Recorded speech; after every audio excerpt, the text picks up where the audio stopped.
Welcome to this short video covering library board and trustee liability. The Board of Trustees' legal power only exists as a collective body working in view of the public. Because the board's actions are subject to public scrutiny and can be challenged in court, trustees need to be aware of the laws that govern their powers and responsibilities as public officials. In this video, we will discuss liability concerns as a board and as an individual. Liability may be defined as legal responsibility for one's acts or omissions. Before discussing liability as it relates to your service as a board member, we want to remind you the board should be diligent in following the law and relevant local government policies, especially in these major areas. Budget and spend within your authority. Avoid approving any unallowable expenditures or exceeding budget spending levels without following the proper legal procedure for amending the library's budget. Unallowable expenditures may vary depending on the source of your funding. For example, public funds may not be used for campaign finance, so the library would not be able to budget for promotional materials in support of a mill levy campaign. Take timely action. For example, if the board exercises its right to sign a contract for services and there are expectations within the contract that the board is expected to fulfill, such as paying a contractor in a timely manner, the board could be held liable if those expectations are not met. Be responsible stewards of the library budget and facilities.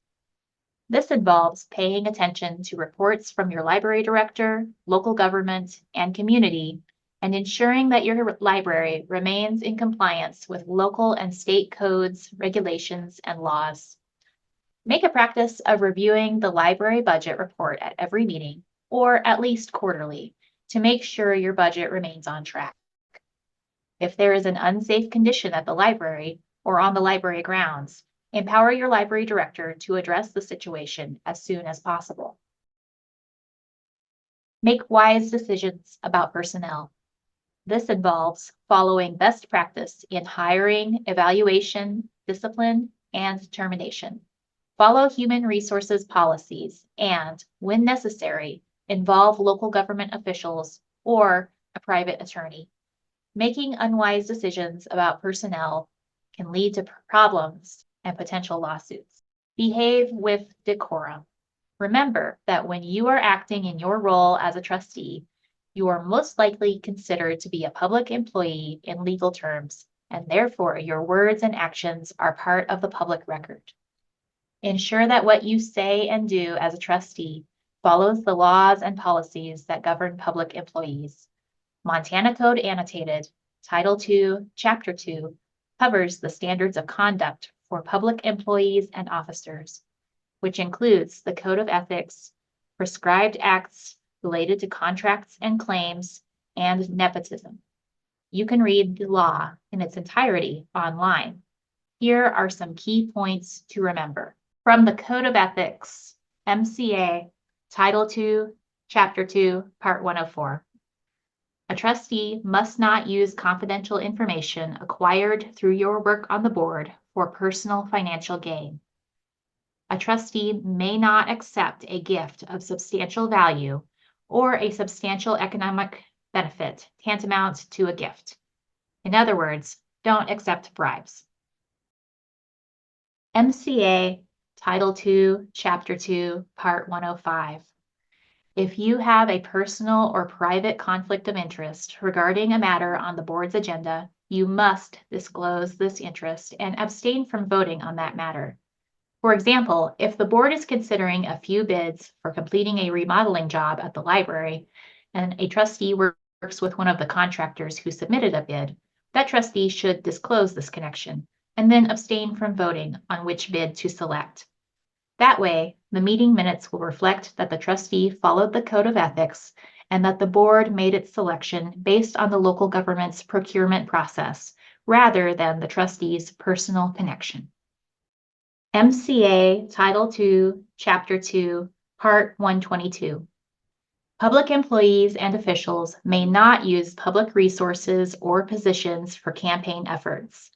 For example, if the library board votes to request that a mill levy increase be put on the ballot, the library may not pay for any campaign activities or materials out of its budget. A library support group, such as your friends or foundation, may be interested in supporting a campaign effort.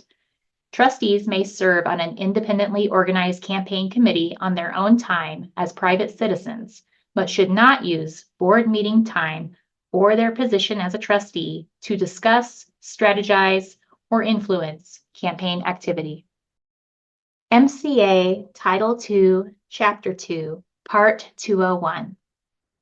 Public officers, employees, and former employees within 6 months of termination may not be involved with contracts from which they or their friends or family members may personally benefit. Title II, Chapter 2, Part 301. Nepotism is the bestowal of political patronage by reason of relationship rather than of merit. In other words, if the board hires someone or awards a contract to someone based solely on that person's relationship to someone on the board, this is an act of nepotism. It may be possible, especially in a small town, that the best person for the job is, in fact, somehow related to a trustee. In that case, it is very important to follow your local government's personnel and procurement policies and procedures, and to clearly document why this person's qualifications exceeded those of any other applicants. Other legal descriptions to keep in mind. MCA Title 27, Chapter 1, Part 802. Libel is a false and unprivileged publication by writing, printing, picture, effigy, or other fixed representation that exposes any person to hatred, contempt, ridicule, or obloquy, or causes a person to be shunned or avoided, or that has a tendency to injure a person in the person's occupation. MCA Title 27, Chapter 1, Part 803. Slander is a false statement other than libel that accuses a person of crime, disease, or other qualities that could damage the person's reputation. Be careful what you say in writing or verbally. Next, we're going to briefly discuss your legal protections as an individual trustee and the actions you should avoid to maintain your protected status. Individual trustee liability. In most cases, there is no personal liability for trustees, with a few exceptions. Due to the substantial authority of library boards, a trustee may or may not meet the definition of an employee as defined in MCA Title II, Chapter 9, Part 101. A trustee should contact their city or county attorney, or, if appropriate, the city or county's insurance carrier, to see if they meet the definition of an employee as defined in MCA Title II, Chapter 9, Part 101. Employee means an officer, employee, or servant of a governmental entity, including elected or appointed officials and persons acting on behalf of the governmental entity in any official capacity, temporarily or permanently in the service of the governmental entity, whether with or without compensation. Employees, as described here, are entitled to immunization, defense, and indemnification provisions of MCA Title II, Chapter 9, Part 305. Employees, as described here, are entitled to immunization, defense, and indemnification provisions of MCA Title II, Chapter 9, Part 305.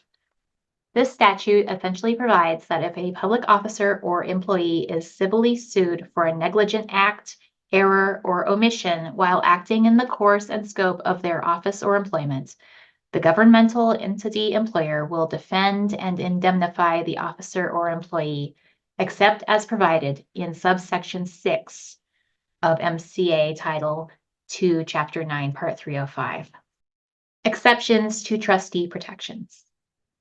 Here are the exceptions as described in statute, paraphrased here for trustees. If one or more of these circumstances exist, the trustee may not be defended or indemnified by the governmental entity employer. If the conduct upon which the claim is based constitutes oppression, fraud, or malice, or for any other reason is out of the scope of your role as a trustee. If the conduct constitutes a criminal offense. If the trustee settled the claim without the consent of the governmental entity employers. And if the trustee fails or refuses to cooperate in the defense.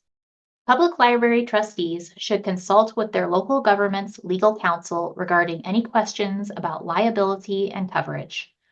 While there are no definitive answers that will apply in all circumstances, a general rule of thumb is that a trustee who meets the statutory definition of employee should be entitled to defense and indemnification if sued for actions taken as part of their normal responsibilities as trustees, assuming none of the exclusions in MCA Title II, Chapter 9, Part 205, Subsection 6 applies.